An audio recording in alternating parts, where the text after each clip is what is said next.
ఓం నమ శివాయ. శ్రీ శివ మహాపురాణము గుణనిధి కథ. బ్రహ్మ చెప్పినదంతా విని నారదుడు ఇలా అడిగాడు. తండ్రి, శివుడు కైలాసానికి ఎప్పుడు వెళ్ళాడు? కుబేరునితో స్నేహం ఎప్పుడు చేశాడు?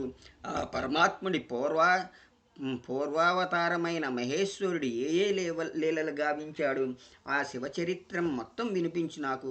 అందుకు బ్రహ్మ ఆనందించి ఈ విధముగా చెప్పసాగాడు అని సూతుడు సౌనకాదులకు వినిపిస్తున్నాడు. చాలా కాలానికి పూర్వం కాంపిల్య నగరంలో యజ్ఞదత్తుడనే మహాపండితుడు ఉండేవాడు. విధి విహిత సదాచార పరాయణుడు, యాజ్ఞీకుడు అయిన ఆ యజ్ఞదత్తుడికి లేకలేక ఒక్క కొడుకు పుట్టాడు. ఆ బిడ్డకు గుణనిధి అని పేరు పెట్టి ఎంతో ప్రేమగా చూసుకునేవారు. గర్భాష్టమ ప్రాయంలో ఉపనయనం చేసి విద్య నేర్వ పంపారు. ఆ విద్యార్థి దశలోనే గుణనిధి చెడు స్నేహాలకు పాలయ్యాడు. చెడు స్నేహాల వల్ల జోదం మొదలైన దుర్వసనాలు మరిగాడు. యజ్ఞదత్తుడు నిత్యం ఏవో పనులతో మునిగి ఉండటం వల్ల ఈ విషయాలేవి ఆయనకు తెలియవు.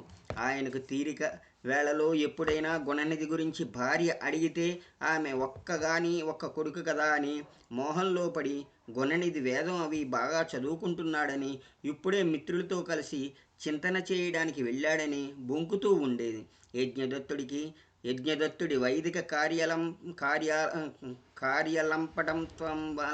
లంపటత్వం ఆయనను గుణనిధికి దూరం చేయడం వల్లనైతేనేమి, తల్లి విపరీతంగా గారం చేయడం వల్లనైతేనేమి, గుణనిధి ఎంత చెడిపోవాలో అంతా చెడిపోయాడు. పండిత పుత్ర పరమసుంఠ అన్నట్లుగా తయారయ్యాడు. ఇవేమీ తెలియని యజ్ఞదత్తుడు గుణనిధికి 16వ సంవత్సరం రాగానే చూడకర్మ జరిపించడం, ఆ వెనువెంటనే ఒక సద్బ్రాహ్మణ కన్యతో వివాహం చేయడం కూడా పూర్తయిపోయింది. గుణనిధికి మాత్రం బుద్ధి రాలేదు. పెళ్ళైనా దారికి రాని కొడుకును చూసి తల్లి బాధపడేది. వేట, మద్యపానం, చాడీలు చెప్పడం, అబద్ధాలాడటం, దొంగతనము, జోదము, పరస్త్రీ సంగమము అని 7 వ్యసనాలలోనూ ఏ ఒక్కటి అబ్బినా బయటపడడం కష్టమేనంటారు. అలాంటిది ఒకదానికొకటి తోడైతే చెప్పేదేముంది? కొడుకు చెడిపోవడం పట్ల కళ్ళు తెరుచుకున్న తల్లి ఇంకా అతనికి పైకం ఇవ్వడం మానేసింది. వ్యయమే కాని ఆర్జన చేత కాని గుణనిధి స్వగృహంలోనే దొంగతనానికి ఒడిగట్టాడు. పాత్రలు, పళ్ళాలు, పీతాంబరాలు ఒకటేమిటి, అందినదల్లా జోదశాలకి చేర్చడం, జోదంలో ఓడిపోవడం, ఆస్తులన్నీ గెలిచిన వారికి కైంకర్యం చేయడం అలవాటైపోయింది. ఒకనాడు యజ్ఞదత్తుడు అభ్యంగస్థానం ఆచరిస్తూ తన చేతిని ఉన్న రత్నాంగుళీయకాన్ని జాగ్రత్త చేయమని భార్య చేతికిచ్చాడు. ఆమె దాన్ని ఎడం చేత్తో ఎక్కడో పెట్టి మర్చిపోయింది. గుణనిధి దాన్ని తీసుకుపోయి జోదంలో ఫణంగా పెట్టి కోల్పోయాడు. అప్పటికి ఆ ఉంగరం సంగతి అందరూ మర్చిపోయారు. ఆ రెండో నాడో మూడో నాడో యజ్ఞదత్తుడు రాచవీధిని వస్తుండగా ఒకనొక వ్యక్తి చేతిని తన ఉంగరం కనిపించింది. యజ్ఞదత్తుడు ఆ అంగుళీక విషయమై అతన్ని గద్దించగా ఆ అనామకుడు గుణనిధి యొక్క జోదరితనమంతా చెప్పి ఉంగరాన్ని తాను జోదంలో గెలుచుకున్నట్లుగా తెలియజేశాడు. కాగులు, కంచాలు కూడా జోదశాలకు చేరుకుండానే కొడుకును అదుపులో పెట్టుకోమని హెచ్చరించాడు. హేళన చేశాడు. యజ్ఞదత్తుడు అవమాన భారంతో ఇంటికి వచ్చి భార్యను పిలిచి తన రత్నాంగుళీయం గురించి ప్రశ్నించగా ఆమె కంగారపడి తరువాత వెతికి ఇస్తాను అన్నది. యజ్ఞదత్తుడు భార్యను నిందించాడు. కొడుకు ప్రవర్తనలు తనకు తెలుపకుండా దాచి వాడిని పాడు చేసింది తోలనాడాడు. తక్షణమే గుణనిధికి తిలోదకాలర్పించేశాడు. భార్యను వదిలేసి మరొక శ్రోత్రియ కన్యను మనుమాడాడు. గుణనిధి శివరాత్రి పూజ. తన తప్పుడు ప్రవర్తన అంతా తండ్రికి తెలిసిపోయిందన్న సంగతి గుణనిధికి తెలిసిపోయినది. ఇంటికి వెళితే తండ్రి ఏం శిక్ష విధిస్తాడో అనే భయంతో పారిపోయాడు. ఆ మర్నాడు ఒక చెట్టు క్రింద కూర్చుని ఆకలి బాధతో తన చెడు కాలాన్ని నిందించుకుంటూ ఉండగా ఒకనొక శివభక్తుడు స్వజన పరివృత్తుడై సర్వవిధ పక్వాన్నములతో శివారాధనకే ఆలయమునకు వెళుతూ కనిపించాడు. ఆ పక్వాన్నాల మీద సువాసనలతో గుణనిధి ఆకలి మరింత రెచ్చిపోయింది. అతడు ఆ శివభక్తులను అనుసరిస్తూ చీకటి పడే వేళకి ఆలయం చేరాడు. అక్కడ భక్తులు శివార్చన చేసి తమతో తెచ్చిన పక్వాన్నాలను నివేదించి నృత్య గీతాదులతో స్వామిని సేవించి అక్కడే పరుండిపోయారు. అప్పటి వరకు గుణనిధి ఆలయ ద్వారం వద్దనే వేచి ఉండి ఆ సమస్తమైన శివారాధనను తిలకించాడు. అంతా నిద్రించిన అనంతరం శివుని నివేదనను ఆరగించాలనే తలంపుతో గుడిలోనికి కదిలాడు. లోపల దీపం కొండెక్కబోతోంది. శివలింగం యొక్క శిరోభాగాన క్రీనీడలాడుతున్నాయి. ఆకలితో కళ్ళు పైర్లు కమ్ముతున్న గుణనిధికి ఆ దీపపు వెలుగు చాలలేదు. అందువల్ల తన ఉత్తరీయపు టంచులను చింపి వత్తిగా చేసి ప్రమిదిలో కొడగడుతున్న ఒత్తితో వెలిగించాడు. దీపయోగం దీపం ఎగదోశాడు. చీకటి పటాపంచలమైంది. ఆ కాంతిలో గుణనిధి శివ నివేదనన్నిటినీ మూటగట్టుకుని త్వరగా పారిపోయాడు. ఆ తొందరలో నిదురుస్తున్న వారిలో ఒకరికి గుణనిధి కాలు తగిలింది. వారు మేల్కొంచి దొంగ దొంగని అరిచారు. దేవాలయ రక్షక భటులు రివ్వున దూసుకుని వచ్చి చేతిలోని బాణాకర్రతో కాబోలు ఒక్క దెబ్బ కొట్టారు. అంతే, ఆ ఒక్క దెబ్బతోనే గుణనిధికి కపాలమోక్షం అయిపోయింది.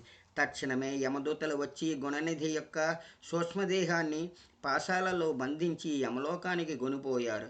ఇంతలోనే వచ్చారు పారిషదులు. గుణనిధి సూక్ష్మదేహాన్ని తమకు అప్పగించవలసినదిగా శాసించారు వారు. ఆశ్చర్యపోయారు యమదూతలు. ఆహా, శివదూతలారా, ఇతనితో మీకేం పని? ఇతడు మహాపాపాత్ముడు.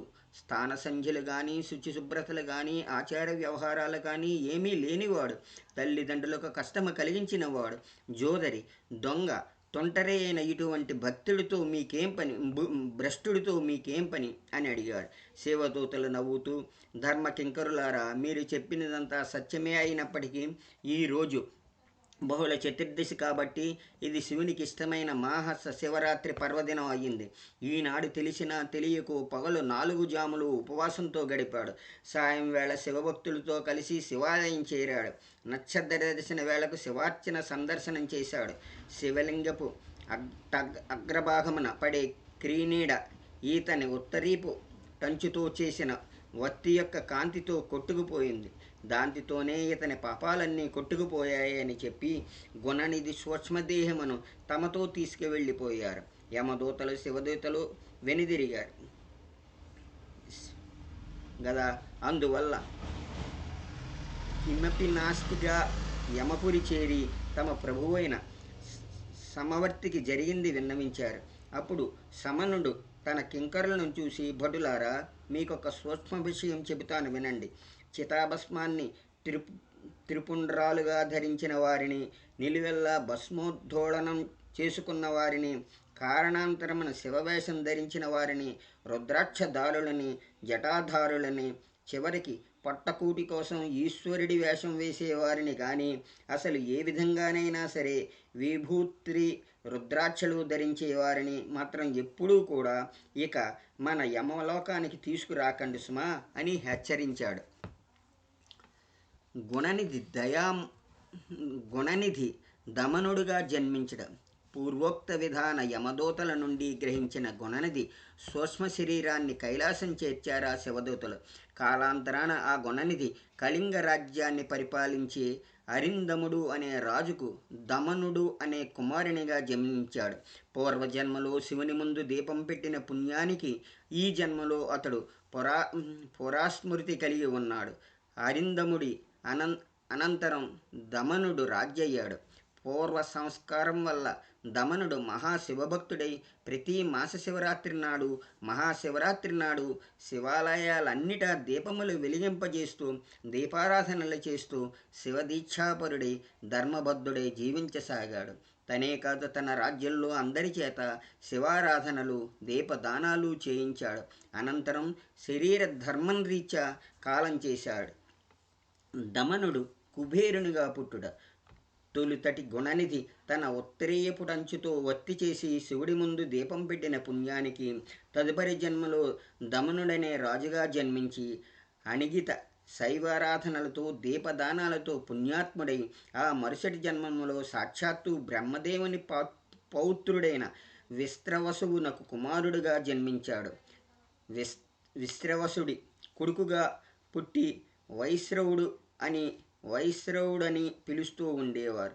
పూర్వజన్మములోని పుణ్యం ఫలం వల్ల గతం అతని స్మృతిలోనే ఉండేది. ఆ కారణముగా అతగాడు ఈ జన్మలో కూడా శివభక్తుడై విరాజిల్లసాగాడు. పవిత్ర భగీరథీ తీరంలో శివలింగాన్ని ప్రతిష్ఠించి అనుపపా అనుపమానమైన తపస్సాచరించాడు. ఆ తపస్సులో పూర్తిగా శుష్కించి పోయాడు. శల్యావస్థలో ఉన్న వైశ్రవణుడిపై దయతలిచి సతీ సమేతంగా సాక్షాత్కరించాడు రుద్రుడు.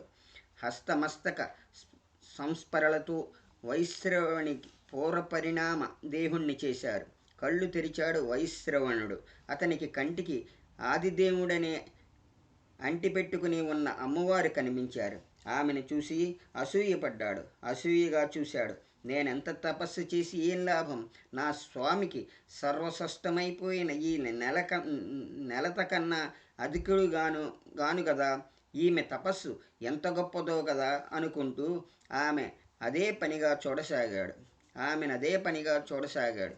మహాస్వాద్వి మహేశ్వరి వైశ్రవణుడి చూపును గురించి వేదాతీతుడికి వివరించబోయింది. దరహాసించాడు దాక్షాయణీపతి. పుత్రతుల్యుడి వైశ్రవణుడి కేవలం నీ తపోవైభవము చూసి అసూయపడుతున్నాడే గాని అన్యదా భావించకని ఆమెకు బోధించాడు. అనంతరం వైశ్రవణుడితో, నాయన, నీ తపస్సుకు ఆనందించాను. నవనిధులకు నిన్ను నాయకునిగా అనుగ్రహిస్తున్నాను. యక్ష కిన్నెర కింపురుష గుహ్యకులకు పుణ్యజనులకు అధిపతు అవుతావు. అలకానగరం నీ రాజధాని అవుతుంది. నీతో నేను మైత్రీపూర్వకంగా మసులుతాను. ఆ నిమిత్తం నీ రాజధానికి చేరువలోనే నివసిస్తూ ఉంటాను. ఈ దేవి నీకు తల్లి వంటిది. ఈమెకు కూడా నమస్కరించి ఆశీస్సులు పొందు అని చెప్పాడు. అలాగే నమస్కరించాడు వైశ్రవణుడు. అతనిని దీవించమన్నాడు రుద్రుడు. రుద్రాణి దీవించింది. నాయన, నీ శివభక్తి నిర్మలమై దినదినాభివృద్ధి చెందాలి. నీ స్ఫుటిత నేత్రం గోరోచన వర్ణం కలిగి చూపర్లకు అందంగా కనిపించాలి. హరుడిచ్చిన వరము అతి త్వరలోనే ఫలించాలి. అలాగే నా రూపని భవాదులకు అసూయాగ్రస్తుడవైన కారణంగా ఇక నుంచి కుబేర నామంతో వర్ధిల్లు అవుతావు నువ్వు. కులపాలికల దీవెనలకు కృతార్థుడోహం అంటూ తలదాల్చాడు కుబేరుడు. అనంతరం కుబేరుడు అలకాపురి నేల సాగాడు. శివుడిచ్చిన వరం ప్రకారం కుబేరుడికి చేరువలోనే ఉండాలి కదా. అందుకని కుబేరుడు కోరికపై రుద్రుడు కైలాసానికి తరలాడు. శివుడు కైలాసము చేరుట. సతీ సమేతుడై కైలాసాన్ని అధిరోహించి ఒక్కసారిగా తన డమరుకాన్ని మ్రోగించాడు. ఆ నాదం నభోంతరాల అన్నింటా వ్యాప్తమైపోయింది. బ్రహ్మ విశ్వాదులందరూ బారులు తీరులు వచ్చి స్వామివారి ముంగిటి నిలిచారు. నారదారి ఋషులు, మూర్తిమంతాలైన నిగమాగమాదులు, సిద్ధులు, ప్రథమ గణాలు, భక్తులు అందరూ తరలివచ్చారు. వీరు కాక ఇంకా అగణితమైన గణాధిపతులు, చిల్లరమల్లర గణాలు ఊహించడానికి ఇక్కడ వీళ్ళేనంత మంది వచ్చి చేరారు వృషధ్వజుడి సన్నిధికి. అందరికందరిగా ఉన్నవారందరికీ 1000 చేతులు, 3 కన్నులు, జటామకుటాలు, జటలపై జాబిలులు, హారాకొండల కేయూర మకుటాజ్జలంకారాలు, అందరును ఆణిమాది గుణసంపన్నులు, అజహరి సన్నిభులు, నీలకంఠులు, ఈ విధంగా అనేకానేకులు అంజలిబద్ధులై పరదేవతా సహితుడైన తనని ఆరాధిస్తుండగా కైలాసంలో నివాసయోగ్యాలైన సౌధాధిక నిర్మాణానికై విశ్వకర్మలు ఆజ్ఞలు నీయడం, విశ్వకర్మ ఆనతిని తక్షణమే నివృత్తించడం, కాలాధికులైన కంఠేకాలుడు లోక వ్యవహారార్థం సుముహూర్తాన్ని ఆరోపించి కైలాస శిఖరాగ్ర నగర ప్రవేశం చేయడం అన్నీ ఒకదాని ఒకటి చకచకా జరిగిపోయాయి. అనంతరం రుద్రాజ్ఞతో అందరూ తమ తమ తావులకు తరలిపోయారు. ఈ విధంగా శివుడికి కుబేరుడికి సావాసము, తత్పరంగా శ్రీవారికి కైలాసవాసము తటస్థించాయి.